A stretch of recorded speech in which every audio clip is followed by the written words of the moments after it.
Sa sandaling iyon, sinusubukan ng dalaga kung ano ang nangyayari sa kanya.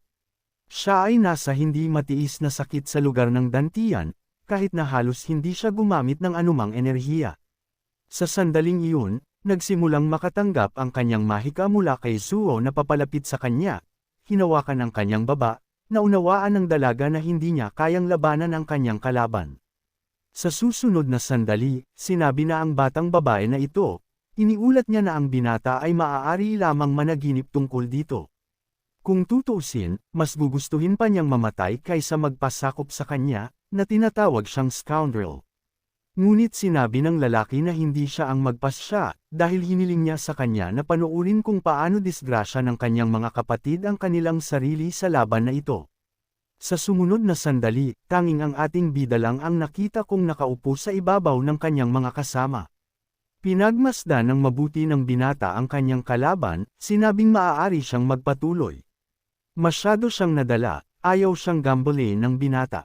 Iniulat ni Xiang sa sandaling iyon, lahat ng mga kasamahan sa Zuo ay nasaktan at hindi na makalaban, at ang ating bayani ay nakaupo sa ibabaw nila.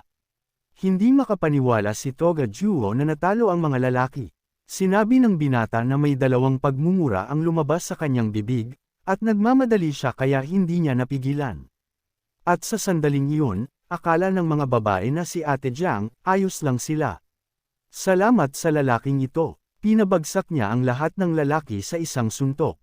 Nang marinig ito, hindi ito inaasahan ni Zuo, at sinamantala ng dalaga ang sandali at tumakbo palayo sa kanya. Tinanong ng ating bida kung bakit abala pa ang lalaki sa mga babae. Nakalimutan na ba niya talaga siya? Saka lumingon ang binata, sinubukan ng ating bida na maunawaan kung sino siya. Tumayo mula sa kanyang upuan. Hiniling ng ating bayani na payagang magpaliwanag, dahil lahat sila ay kabilang sa apat na pangunahing angkan dito. Ang kanyang pangalan ay Gu Xiang at siya ay isang disciple ng Green Cloud Faction, nagsasalita tungkol sa katotohanan na siya ay mula sa Heavenly Wind, at sa pakikipag-usap sa binata, sinabi niya na siya ay magpapatuto at malalaman ng lahat kung ano talaga sila. Nang haborin niya ang kanilang disguise, nang marinig niya na gusto siyang ilantad ng binata, nagsimulang magalit ang lalaki. Sa susunod na sandali, nagpasya akong gamitin ang aking energy na nakikita ito, ang aming bayani ay nagsalita tungkol sa kung ano ang kawili-wili. Sa simula, napansin ng binata ang mga kakaibang bula na ito. Sa susunod na sandali, sinimulan ng binata ang pag-atake sa ating bayani sa kanyang hindi pangkaraniwang pag-atake. Pag-atake sa binata, sinimulang iwasan ng ating bayani ang mga bula na ito. Pero biglang may sumabog. Sinubukan ng lahat na alamin kung ano ang nangyari. Tinugunan ni Zuo ang ating bayani bilang isang brat, at sinabing dahil sa lakas ng loob niyang makialam, ngayon ay magkakaroon siya ng sayaw. Nauunawaan ng ating bayani na siya ay nakulong at sinusubukang malaman kung saan pa napupunta ang lahat, at mukhang gumamit siya ng isang hadlang, dahil kung saan ang binata ay walang makitang anuman. Sa sandaling iyon nang bahagyang lumiwanag ang hamog, ang kalaban ay nasa likod na ng ating bayani, at nabigo siyang mag-react. Ngunit sa susunod na sandali, nagawa niyang i-cross ang kanyang sword sa kanyang mga kalaban. Ngunit pagkatapos ay nawala ang kanyang kalaban, umiikot sa kanya, tinanong niya ang binata kung ano ang nangyari, at nawala ba ang lalaki sa kanya. Ipinaliwanag ng ating bida na hindi na niya kailangan pang hanapin, base sa konsumo ng enerhiya, at mukhang kailangan niyang gumawa ng higit pang pagsisikap. Ang sabi ni Zuo na napakaamalas ng binata, wala pang nakaligtas sa suntok ng kanyang ghost knife. Ipinaalam sa kanya ng ating bayani na siya ang mauuna sa susunod na sandali na magsasalita siya tungkol sa katotohanan na ang kanyang kalaban ay nahuli at nagawang salakayin siya, ngunit sa likuran na niya, ang ating bayani, si Zuo, ay nagsabi sa binata na siya ay nakaligtaan, at sinabing ang pagkakamaling ito ay magdudulot sa kanya ng kamatayan. Sa susunod na sandali na inaatake niya ang ating bayani, si Ji, habang pinapanood ito, sinabi na si Jiao Changfeng ay isang malakas na kalaban sa Valley of the Heavenly Wind. Hindi sila nagtuturo ng mga ganyang teknik. Tila mayroon siyang isang pares ng mga lihim na teknik sa kanyang arsenal. Naisip niya na dapat ay matagal na niyang natisod ang mga ito, ngunit napakakapal ng hamog na hindi man lang niya narinig ang trampoline. Tila, ang hamog ay isang hadlang. Sa sandaling ito, habang siya ay sumusulong sa ulap, ang batang babae ay nalulula sa mga pag-iisip tungkol sa ating bayani. Iniisip kung paano siya magiging gushiyang na eskrimidor ng King Hyun sect, ngunit umaasa siyang ayos lang ang binata. Sa pagkakataong iyon, may nakita siyang silhouette sa kanyang harapan. Ang ating bayani ang nagsisikap na itaboy ang pag-atake ni Zuo na umaatake sa kanya, lumipad palayo. Sa batang babae ay napahawak siya ng kaunti sa ating bayani at tinanong ang binata kung nasaktan ba siya sa mahigpit na pagkakahawak ng ating bayani sa kanyang sumpa. Iniulat niya na hindi siya nasaktan. Sa sandaling ito, nakatayo si Zuo hindi kalayuan sa kanila, na sinasabi na ang binata ang unang nakaiwas sa kanyang sword. Ipinaliwanag ng ating bida na hindi niya siya kayang patayin at hindi naging hadlang sa kanya ang kanyang espada. Sa sandaling iyon, nagsalita si Ji, tinutugunan si Zuo, Changfeng na kailangan niya ito para ma-attack niya ito, at kailangan niyang suriin kung ano ang natutunan niyang itago sa hamog. Sinabi ni Zuo na kung handa na siya, mamamatay silang dalawa. Sa susunod na sandali, ang ating bida ay pumwesto sa likuran at hinintay na lumitaw ang kanilang kalaban mula sa kung saan nawala sa kanilang mga mata. Sinabi ng dalaga na hindi niya naiintindihan ang nangyayari, dahil ang kanilang kalaban ay tila kung saan-saan. At ipinaliwanag ng binata na isa lamang, si Zuo Qingfeng, ang iba ay mga kopya lamang niya. Kinailangan nilang hanapin at patayin siya. Matapos pakinggan ang ideya ng ating bayani, tinanong ng dalaga kung paano ito ginawa. Sa sandaling ito, hindi pa nila nakikita, ngunit sinasalakay na sila ni Zuo, at inaatake siya ng ating bayani, na sinasabi kay Jiang na mag-ingat at maging matulungin. Pagkatapos ay naunawaan ng batang babae na ang kanilang kalaban ay sinusubukang saluhin sila ng sorpresa. Kayang-kaya nila siya sa pamamagitan ng pananatilang alerto. Tinanong ng binata kung ano ang nararamdaman ng dalaga. Medyo napagod daw siya, pero ngayon ay dalawang puwersa na lang ang nagagamit niya ng sabay-sabay.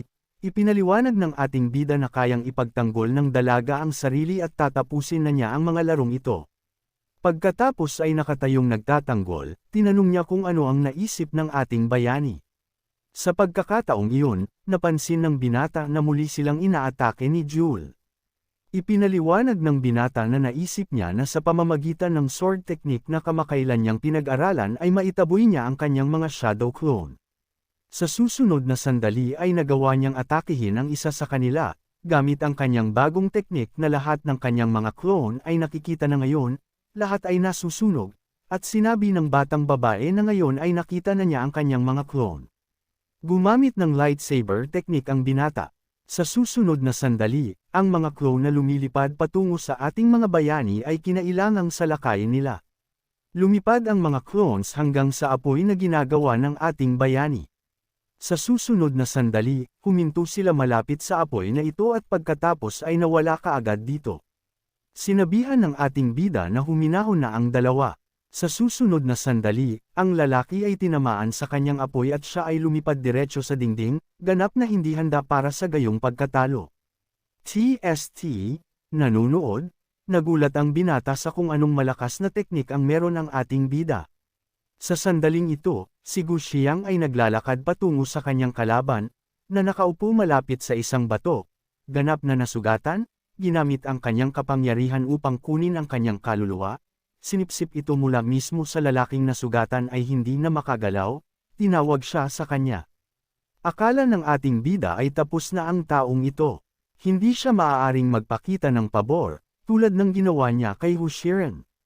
Sa sandaling iyon, ang mga batang babae ay lumapit sa kanila.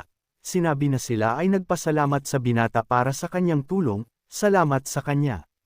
Ang Valley of the Cold Moon ay nakatakas sa isang kakilakilabot na sakuna.